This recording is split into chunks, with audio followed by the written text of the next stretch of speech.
Hey YouTube, I didn't see you standing there. Hey, this is going to be episode number 2 of I Sank My Excavator into the Lake. This one's going to focus on rebuilding the machine. When I put the video together, it was well over an hour long, and I just thought that was too long. So, thanks for joining me again. Episode 2, Rebuilding the Excavator.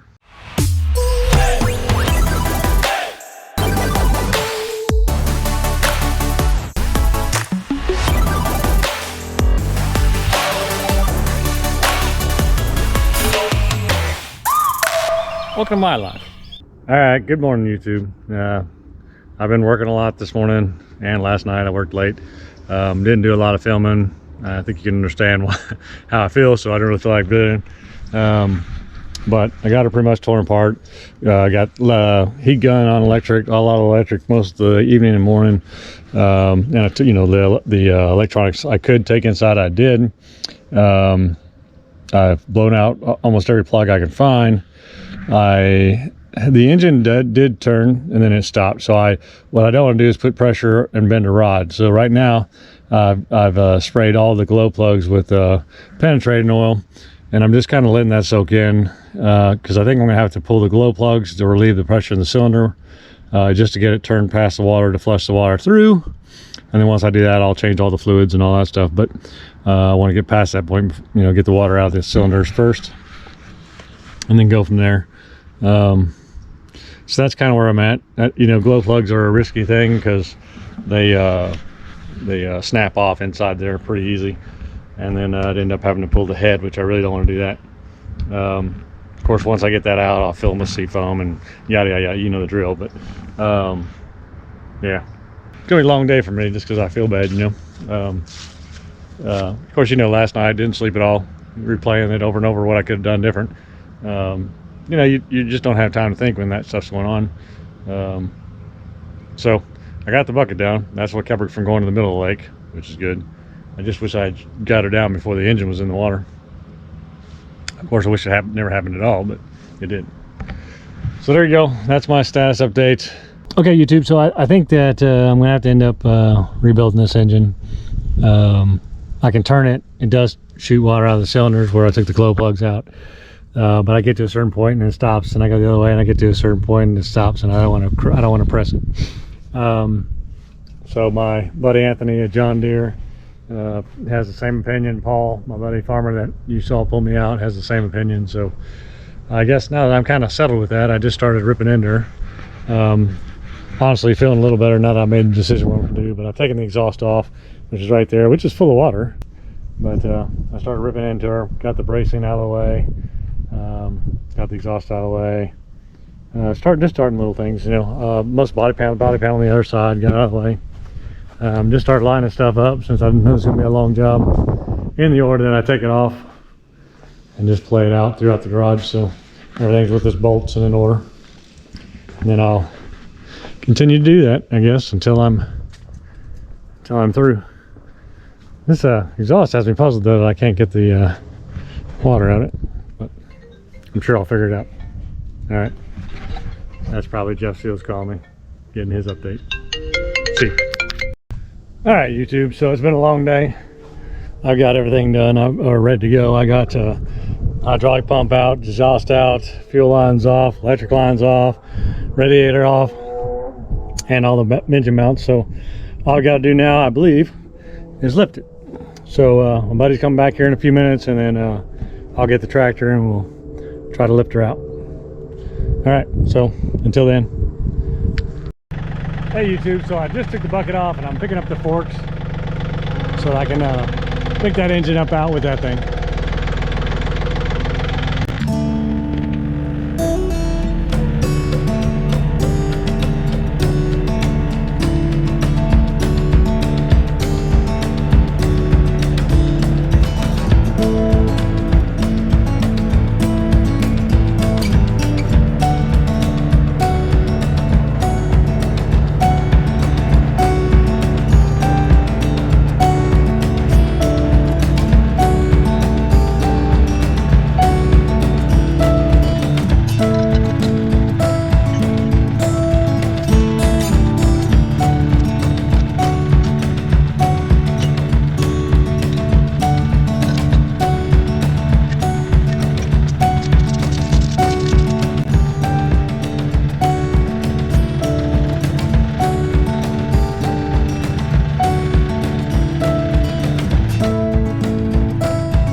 thing to do. So I had to pull this because it was in the way. So basically it's got to come up and out this way, at least until we get over here, and then we can probably go up and over. Okay. And that's kind of where I'm at there now. Okay. I'll make you famous. Make you famous. Here we go.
This is the shade tree mechanic. Shade tree.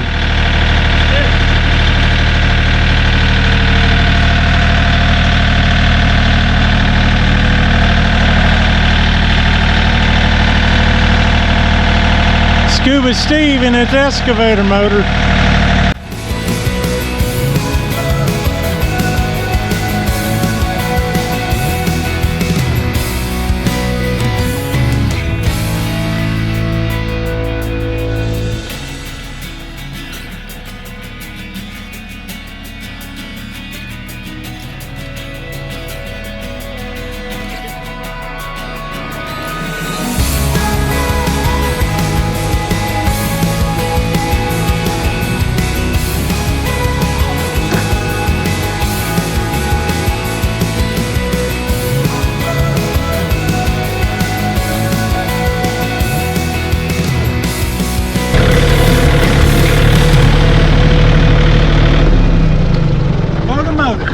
Like always, Paul, thanks for saving me. Appreciate it. Appreciate it. I guess I'll go see Mr. Ellis' name, Ellis? Ellis Yeah. Mr. Ellis tomorrow. Yeah. Yeah. He said 2 weeks before he can even get to it. So. Yeah. But if you guys all trust him, he's got to be good. Gotta be good. He's good. Yeah. All right. Good morning, YouTube. Yep, I'm heading to the engine shop with the motor in the back of the truck. Got mixed emotions about it. I didn't really know what to do, to be honest with you. I had already ordered the rebuild kit through John Deere, but then I got talking to a couple of my friends that I trust, Andrew, Paul, and Jeff, and just started running through the scenarios and just decided that I hadn't done a lower end for years. I mean, it was like 25 years and I was just helping somebody. And I don't have access to the tools like I used to. I'm not near an Air Force base where I can just go into the auto hobby shop and they have everything I need. And so I contemplated it back and forth, and then I just decided to take it into a mechanic. And very thankful for Andrew and Paul. Both of them, I talked to them separately, and they both gave me the exact same mechanic, Ernie Ellis. And Ernie, I guess, has a great reputation in this area with all the farmers, which is important to me. I trust what the old farm guys think. And they all go there, or not all of them, but you know, a lot of them go there, and they say Ernie is very fair, and it doesn't matter who you are. He doesn't have an inside network, and he treats everybody the same, which I like to hear. And so I'm taking it to him. I called him and man, the guy's got knowledge on the tractor and the engine, or the tractor engine. And so I just got comfortable with him, and that's what I'm going to do. I'm taking it to him this morning. It's going to cost me a little money, but you know, if I do it, I still got to buy $600-700 worth of tools for the lower end, and then if I get one thing off or wrong, you know, that's a major disaster, and you wasted your money, right? So this guy does an engine every week, or even more probably. And just talking to him, I got comfortable with him right away. Hopefully he has the same reaction to me, and we'll go from there. So sad that I'm not doing it, because I'd like the education, but really excited that it's going to get done right, and that I found this guy. You know, when you're turn left onto Richmond Street. Blah blah blah. When you're in the military, you have this massive network. I mean, I had a massive network. You know, probably 20,000 people or so. And then when you leave the network, or the military, you leave the network, and you're kind of on your own. I mean, it's your family and your wife, kids, and then that's that. I mean, you're out there on your own, and you know, I don't know a lot of this local area, and I wouldn't even know who to go to. So I'm so thankful that by helping people, that I built this little network, and have people that can guide me in the right direction. I like to think I know it all. That's not true.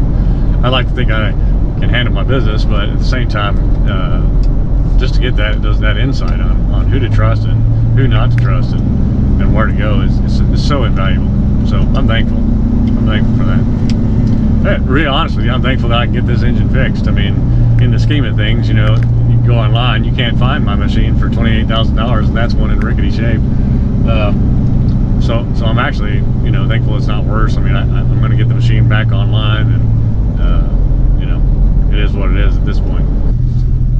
So at the end of the day, I'm of the mindset that you just got to pick your britches up and move on, right? I can sulk about this. I mean, it was stupid, whatever, it happened, or I can move forward. I'll be honest with you, the part that really bothers me isn't that I did it, or that it happened, or this money's going to go out. What bothers me is that, you know, me and my wife are partners, right? And I've got to spend our money on something stupid, right? That I shouldn't have done, or should have been more careful, or whatever, or could have reacted better, or whatever. And it just sucks that, you know,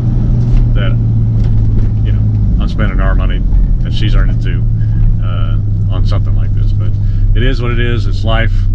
She doesn't care, to be honest with you. She reacts about it better than I do. I just, you know, it is what it is. So we'll move forward, get this done, and it is what it is. All right, I'm done talking. I've talked your ear off. I'm almost there, and then I'll get this thing off, and then we'll go into the next step.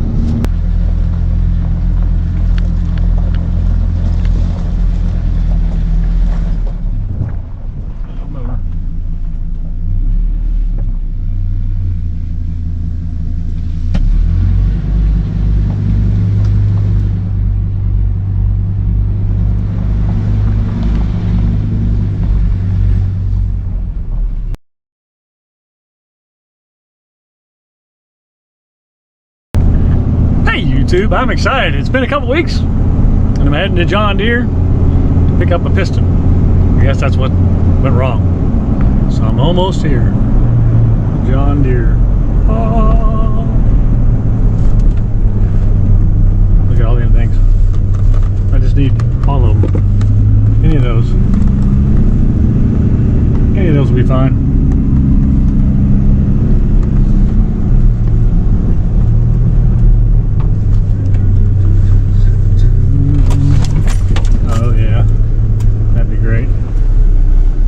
Thing.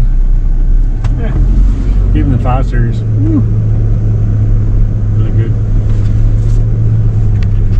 Alright, let me get in here. Get this part. Alright. I got out of the store. They took all my money. It's like $1,100.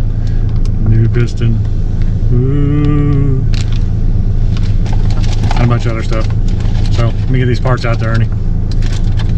Yeehaw! One step closer to get her back.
All right, YouTube, I'm in that funky light position where my lights won't come on because it's not dark enough, but it's dark. Anyway, thanks to my wife helping me out. I got the engine down in there. I need to pull these straps out. I'm just trying to adjust this because it seems like it's still sitting, tilting forward. I do have it sitting in the right brackets, so I just got to figure out what's going on. But the back seems the right height and the front seems down, but they're in the right mounting places. So I'm trying to figure that out. And once I get that figured out, though, I think I'll be good to go. And I'll just start putting her together. Now this isn't even down all the way yet, so I'll have to get that down in there. But yeah, good day. I'm glad to be getting her back together. Again, thanks for my wife for helping me out. All right, YouTube, I couldn't get this engine straight to save my life. I pulled these pads 1,000 times, looked up the part numbers, couldn't figure out why in the world the engine was tilting forward. And I just stood back and looked. They put the housing on upside down. This is the bottom, that's the top. This needs to spin. This that's there goes here. I've been wasting hours on this. What can you do? Take it off, flip it over. At least I figured it out though. All right, I'll update you later. What a pain. All right, YouTube, it's amazing what happens when you put it in the bracket in right. So I spun this over and plopped her right in. So now she's sitting in there. So now I just got to get her hooked up. All right, let's get to work.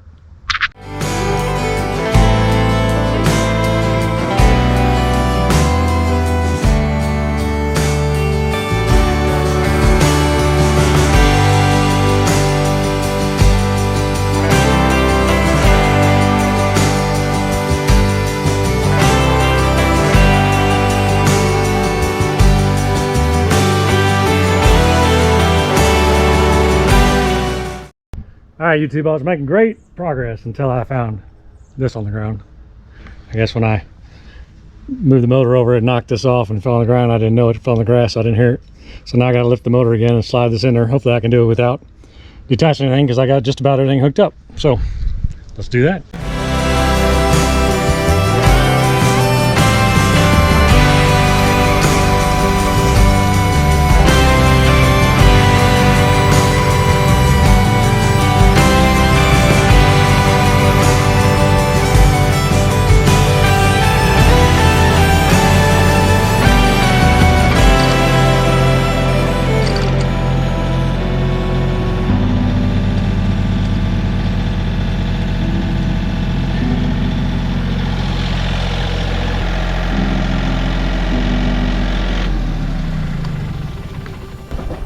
All right.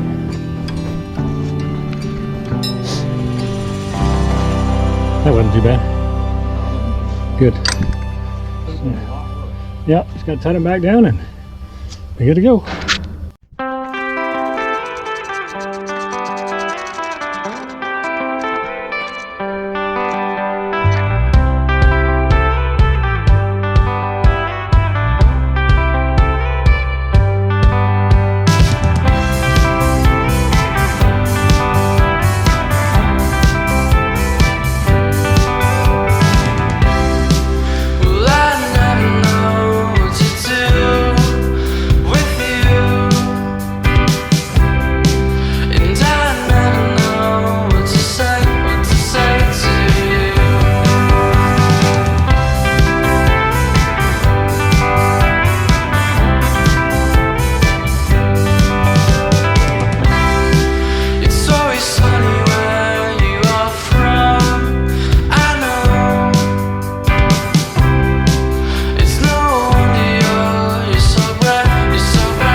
All right, YouTube, she's back to running.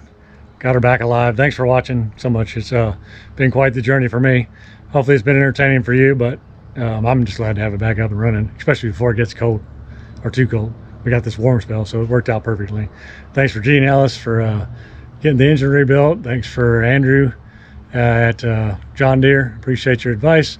Thanks, Paul, for pulling me out, and the tow guy. Appreciate you too. All right. See you next time.